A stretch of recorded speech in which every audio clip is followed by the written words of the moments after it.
Hey everybody, Billy Bob here, and it's post-election day, right?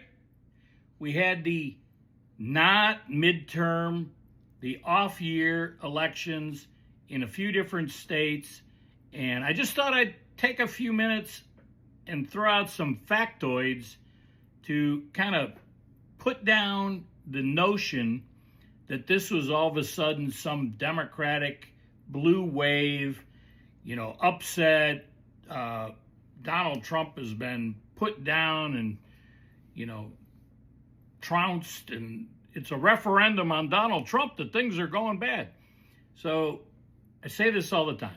If you don't like Donald Trump, that's okay. I don't disagree with that. I disagree with that, is what I'm saying. But if you don't, you don't. I don't like spearmint. Big deal. But he is our president. He is the president of the United States. And by the way, we had an election yesterday that if we had a king or we had a dictator, there wouldn't be a free and fair election. But there was a free and fair election. And in the states, the predominance of the states where elections were held, the Democrats won. And there's a reason for that, which we'll talk about in a minute, but they won. Can you imagine a dictator and a king? That would never happen. So thank you very much for all the No Kings rallies, because we did not have a king for these elections. Fair enough? I'm going to start out, before I go to New Jersey, Virginia, and New York City, I'm going to start out with, thank goodness the people of Minneapolis got smart, and they stood up and they voted for a guy. I got a nickname for him, but I'm not the nickname. The Democrats do it all the time. They got nicknames, and they denounce people, Nazis, whatever, blah, blah, blah.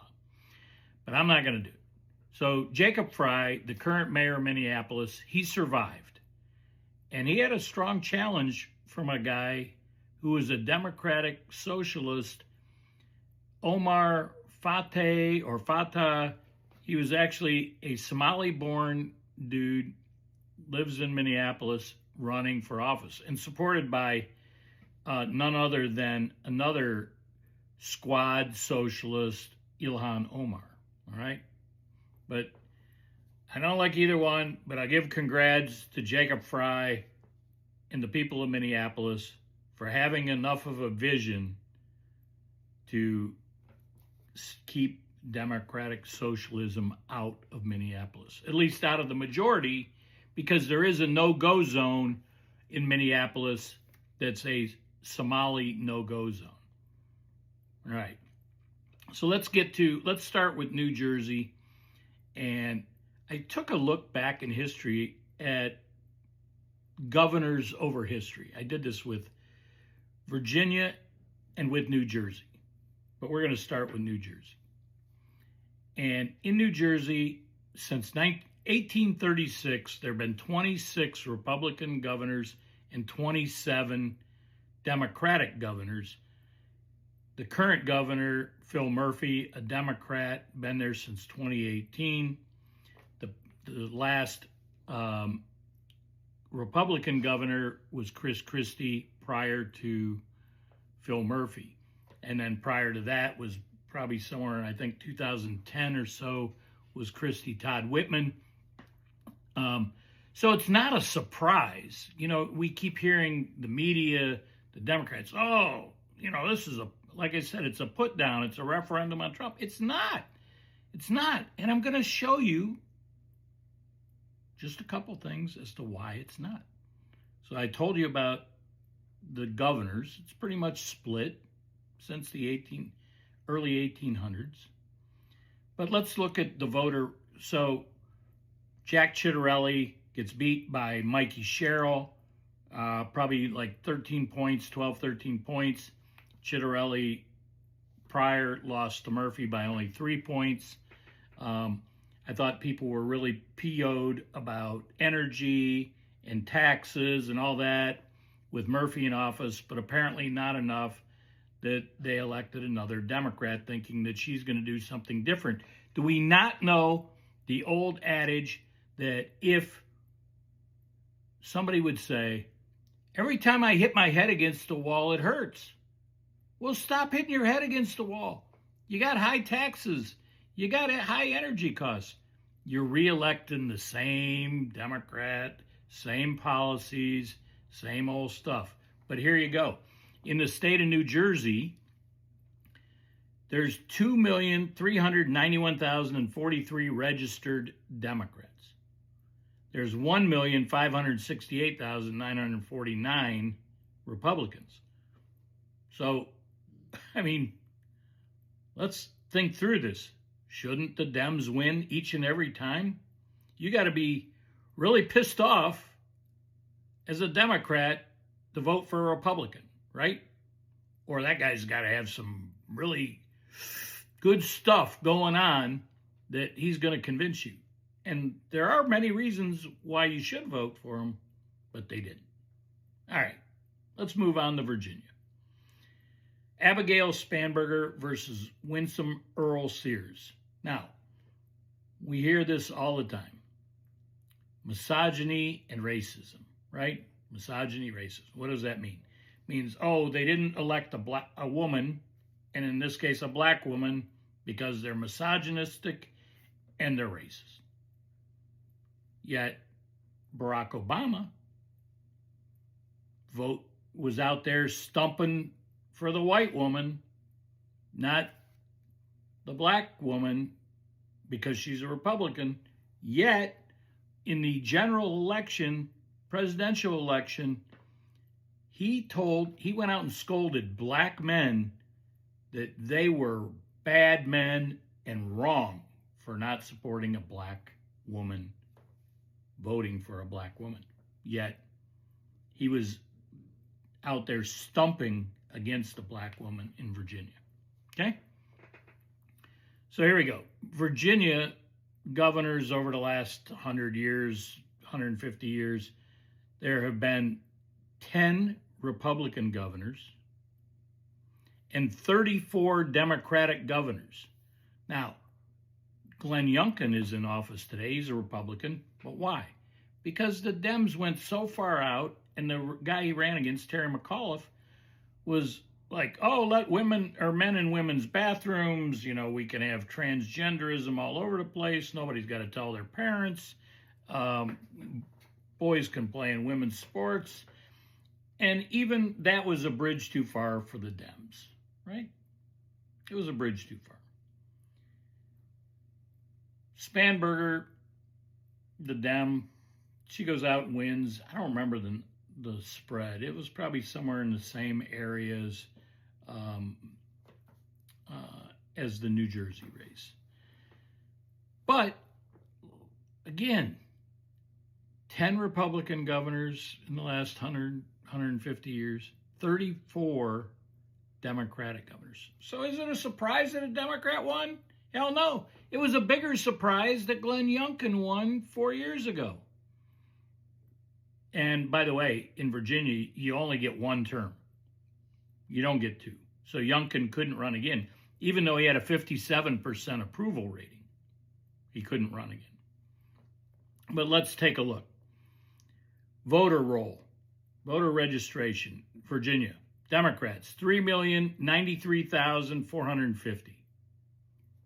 Republicans, 1,790,200. Again, is it a big surprise? It was a huge surprise that Glenn Youngkin won. It's no surprise that a Democrat wins.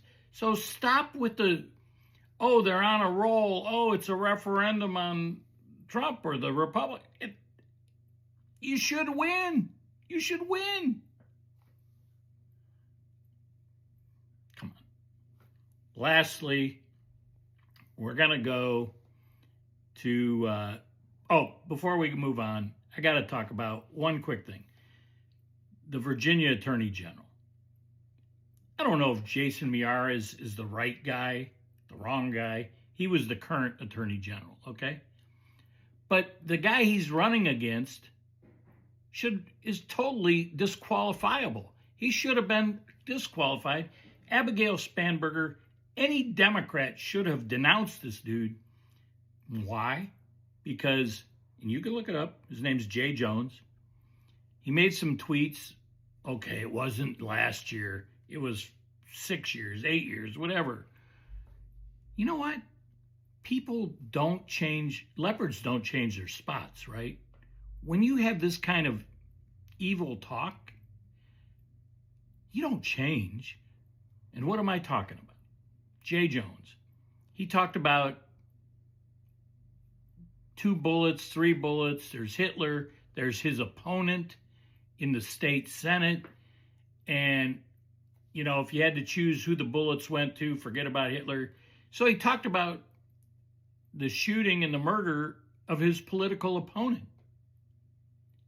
Didn't we just talk about this in the Dems and the Republicans alike? Like, we need to tone down the rhetoric on political violence, although Greg Gutfeld just says it's violence. Violence. So, in which it is. And yet, that wasn't the egregious part of what Jay Jones said. You think that's pretty bad, right? Pretty bad when Jay Jones would say, he's talking about the assassination or the killing of his political opponent. Nope. He talked about the wife of his political opponent, not only her being murdered, but having to sit there and watch her children being murdered. Did you hear me? This guy talked about and tweeted about his political opponent's wife having to sit there and watch her children being murdered. That's pure evil. Sorry, I almost said a really bad word. Caught myself. Evil, as Mrs. Billy Bob would say. People don't change. You don't change from hoping somebody watches some mother watches their kids being murdered.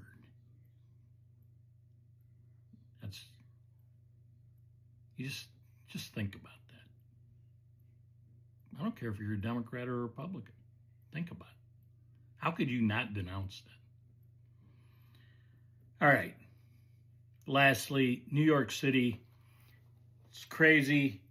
I mean, we're all going to find out. We're all going to find out what Zoran Mandami can or can't do. He's a self-proclaimed democratic socialist. He's now pronouncing that, you know, New York is a Muslim, the Muslims are control, and, you know, Muslim mayor, and I guess New York may end up like London. We'll have to see. Because they have a Muslim mayor, Sadiq Khan, I believe is his name. But again, nothing is surprising about the election in New York City. You got this guy who's appealing to young kids who don't know, as my grandfather would say, shit from Shinola.